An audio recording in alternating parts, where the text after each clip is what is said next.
This is a special presentation of Eyewitness Sports.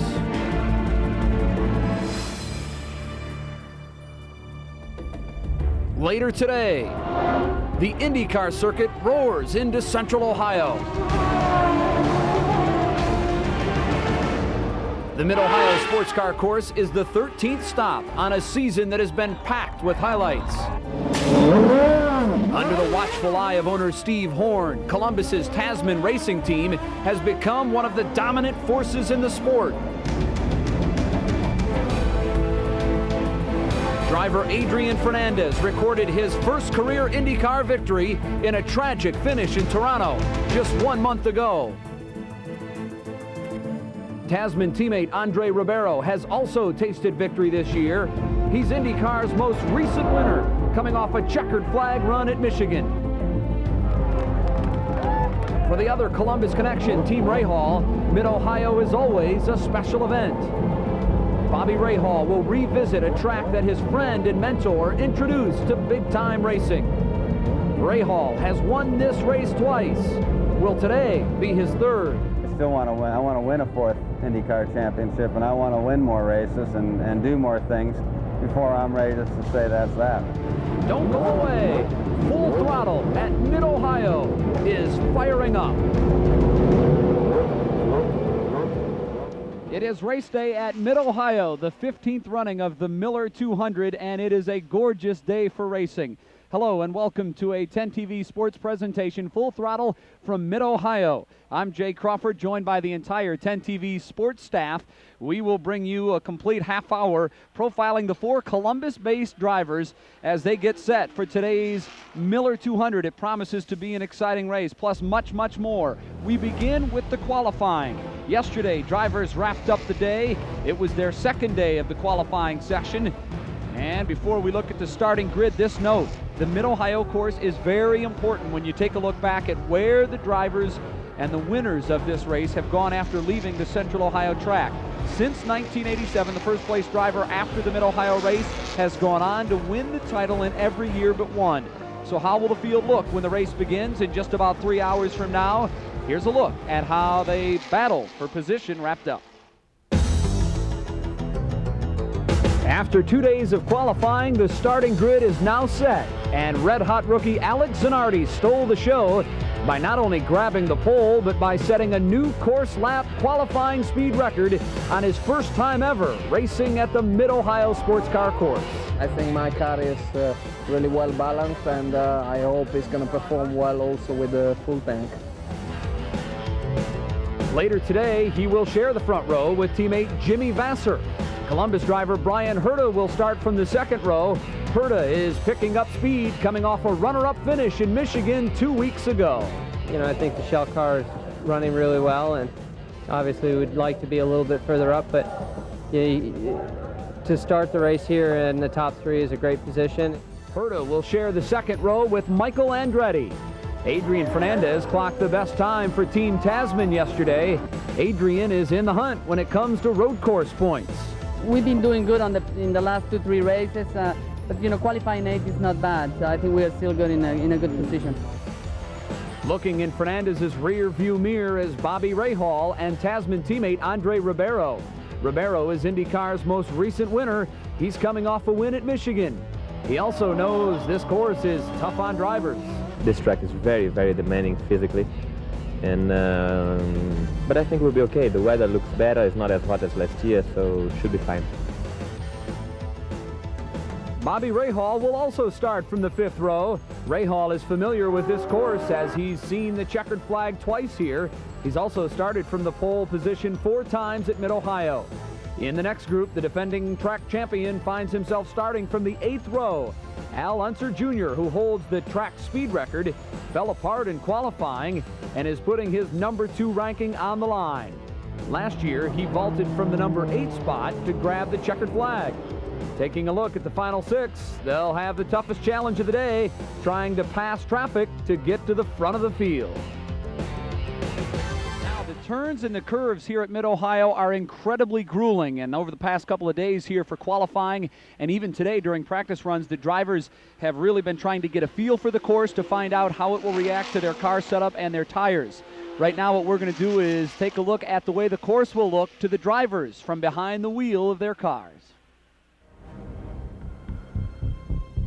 Here's what the drivers will face later today at Mid-Ohio. A total of 13 curves lie in wait, with the most trouble at 4, 5, and 6. The drivers refer to this portion of the track as the S's. It's the same area that gobbled up Bobby Rahal here a year ago. The S's make up the signature portion of this track, and while it is the most dangerous area, it also serves as the biggest opportunity for drivers to make passes. The track is 2.25 miles today.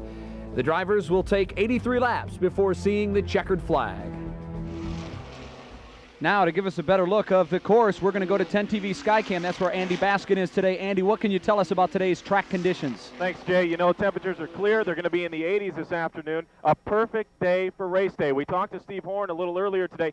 He tells us this race is going to be one in the pits where the drivers will have to use their pits to the best of their ability because those guys are going to be doing all the work and they'll be coming up with a race strategy. The weather will take the pressure off one of the things they need to look for in the pits. That's tire pressure and tire wear. Also, one of the things that drivers have to worry about on a hot day is driver fatigue. That should not be a problem today. The pits can worry about things like fuel mixture and race strategy, as I already said. Otherwise, Jay, this should be a perfect day for the Mid-Ohio. All right, Andy, thank you very much. Earlier this week, I spoke with Bobby Rahal. He told me that in hot conditions for racing, drivers can lose as much as 7 pounds during a race. It doesn't look like that's going to be an issue here today. Now, after yesterday's grid announcement, the cars were back on the track. Actually, just moments ago, they made way for the Atlantic race, which is going on behind me right now. The car is basically going through their final testing stage, and everything looks very good for our local drivers. In particular, Andre Ribeiro's car looked extremely fast, sounded very well as it took its final practice laps. Stay with us. There's much more to come from the Mid-Ohio Sports Car Course. When we come back, we take you behind the scenes with IndyCar's most recent winner. He's Andre Ribeiro.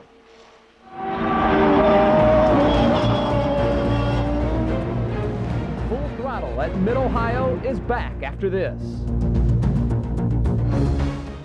Full Throttle at Mid-Ohio is brought to you by Honda, by Firestone, by Fast Lube, and by Pepsi.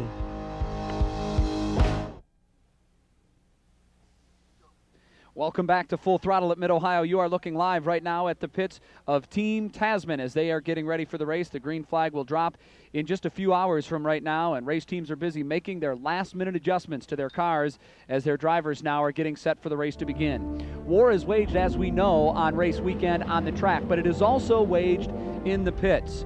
It's the pit crew's job, their mission actually, to put the fastest car on the track and keep it running. Mike Gleason now takes you inside the pits and shares an extraordinary day in the life of Team Tasman.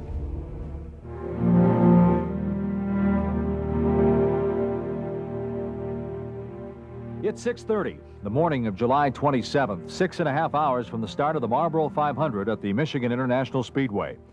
As the sun climbs higher in the sky with each passing minute, the crews of the IndyCar teams are already entrenched into a long day, which will be highlighted by a 3-hour, 16-minute, 500-mile race. It's shortly past 7 when key members of the Tasman team meet to discuss the day's strategy. Steve Horn, the president of Tasman, runs the show, but on race day, he splits his authoritative duties with engineer Don Halliday. Horn concentrates on the car of Adrian Fernandez. Halliday teams with Andre Ribeiro. Two different teams actually driving under the Tasman name, both with the same goals. There's actually absolutely no hidden agenda. Just on race day, we become two separate teams, and I think that's what's exciting. Time to go change the ratios.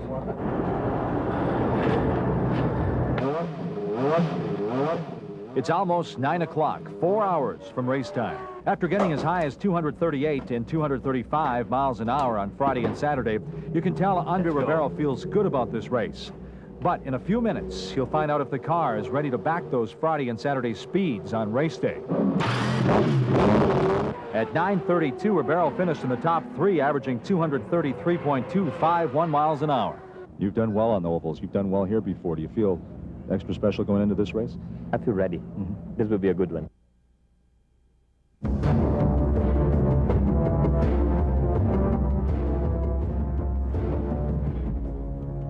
It's nearly 1 o'clock in the afternoon, just minutes before race time. The pits are crowded, and you can feel the electricity in the air. The Tasman team is looking for their second straight win and third of the year, but that's not the only thing swimming around the head of the driver just minutes before heading out on his 500-mile journey. Just 2 weeks before in Toronto, Ribeiro's teammate Adrian Fernandez won the race, but it came on the same afternoon. Jeff Krosnoff lost his life. What we do, it's full of fantastic things, fantastic moments, and the highs are very high. But as everything in life, there is a balance. When something bad happens, sometimes it's very bad. Once the race begins, on just the second of 250 laps, the yellow caution flag came out after Emerson Fittipaldi was introduced to the wall. Ribeiro came into the pits under yellow, but then was forced to the back of the pack. Steve Horn said the strategy for this 500-mile race to get a feel for the track over the first 20 laps. Once you hit 400 miles, put the pedal to the floor and don't let up. After 40 laps, Ribeiro had climbed back into the top 10, but Ribeiro was still making up for lost time, which increased the pressure on the crew during every pit stop. Definitely, you keep your focus on what's going to happen, stuff like that. Try not to get too excited, to keep the driver calm, and the engineers will do that. It's very easy to get into a panic situation when really the panic situation shouldn't ever arise. After 128 laps, Ribeiro has now gone from the back of the pack into the lead. With 100 laps remaining, Tasman now have their cars running 1-2. But after 169 laps, Fernandez stalls during a pit stop. It turns out to be a blown clutch. So just like that, his day is ended. Let me take him to medical.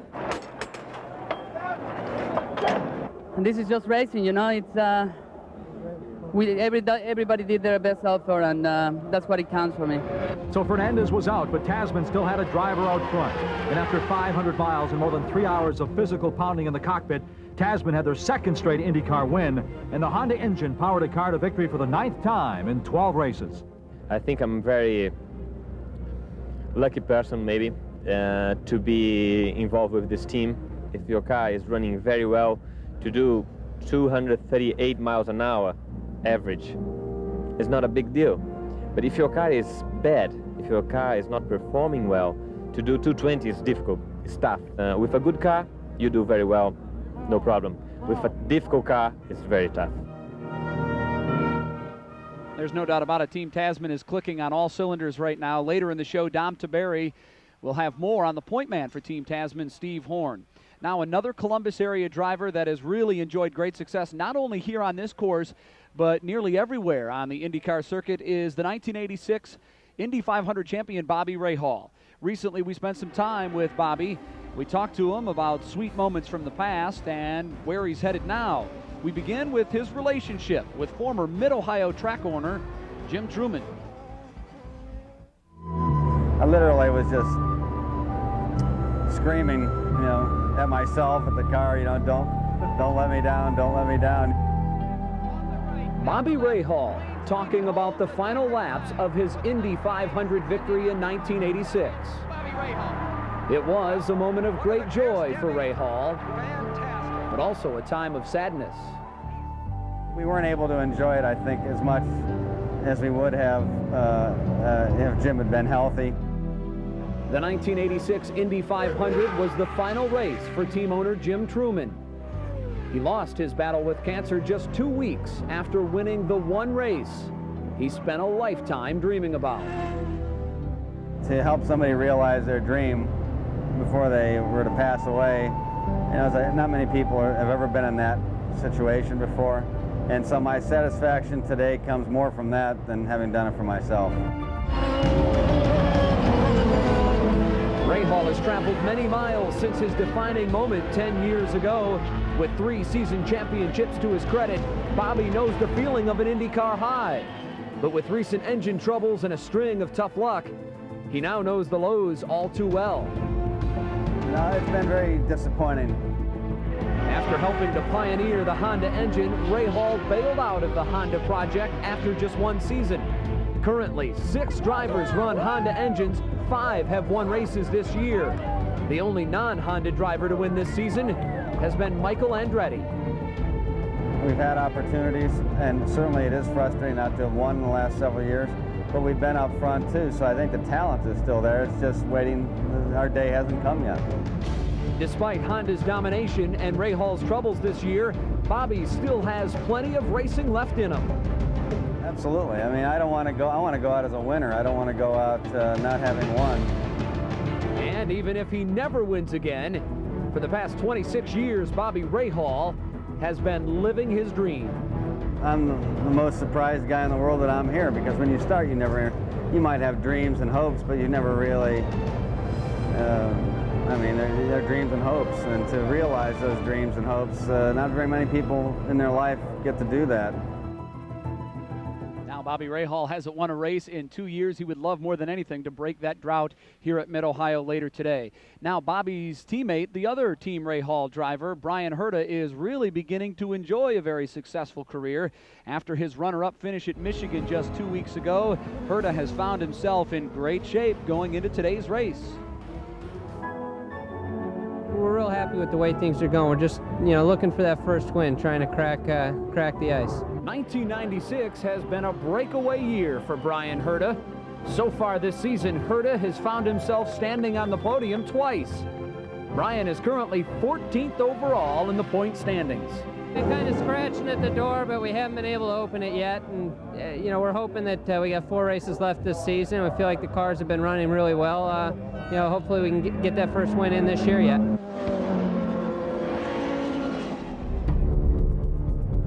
I'm Dom Taberry in the Team Tasman garage. Coming up, I'll introduce you to the team owner, Steve Horn. I can sort of smell, sniff, feel their driving style. I think over the years I've learned to see who's a good driver and who isn't. Full Throttle at Mid-Ohio is back after this.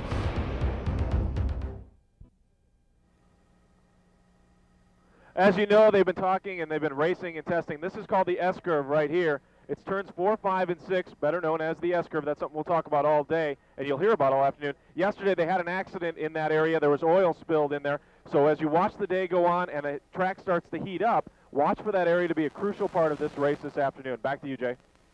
All right, Andy Baskin reporting live from 10 TV Skycam, and that is the trademark portion of this track, the S-curves, turns 4, 5, and 6. It provides not only the passing area, but the major trouble area of this track as well. Always exciting to sit there and watch the race.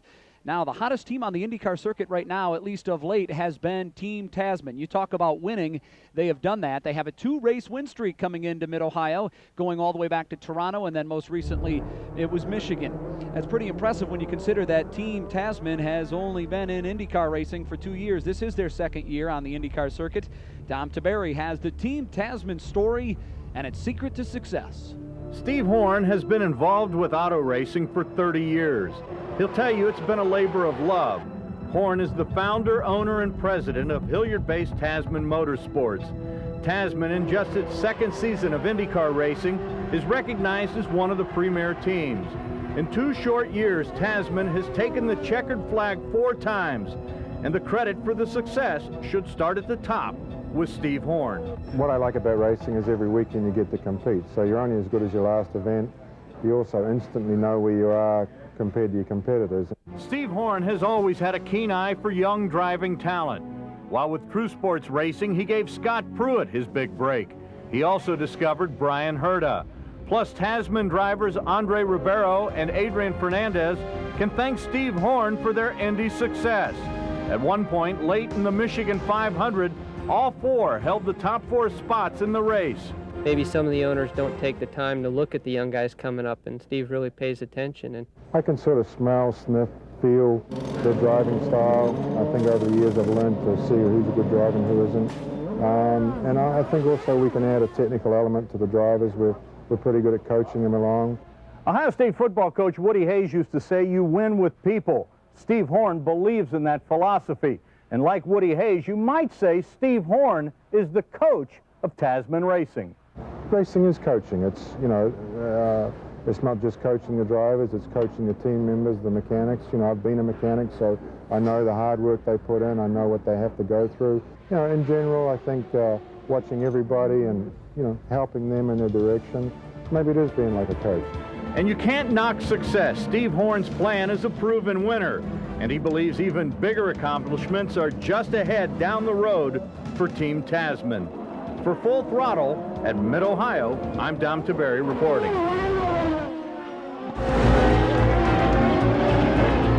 Full Throttle at Mid-Ohio races back after this.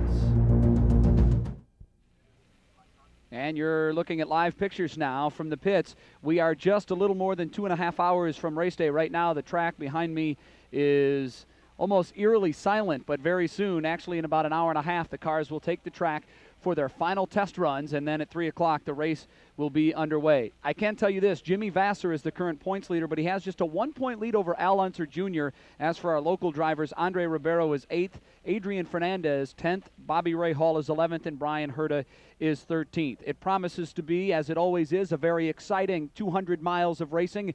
The Miller 200 begins at 3 o'clock, and the 10 TV Eyewitness News crews will be here to cover all the action and to capture the exciting race and the post-race details, and we will bring it to you all tonight at 6:30 on Eyewitness News, and of course much more coming up tonight on Eyewitness News at 11 and Wall-to-Wall Sports at 11:35. That's going to do it from here for the Miller 200 at Mid-Ohio. For all of the entire sports staff here at Mid-Ohio, I'm Jay Crawford. Thanks for watching. We'll see you very soon.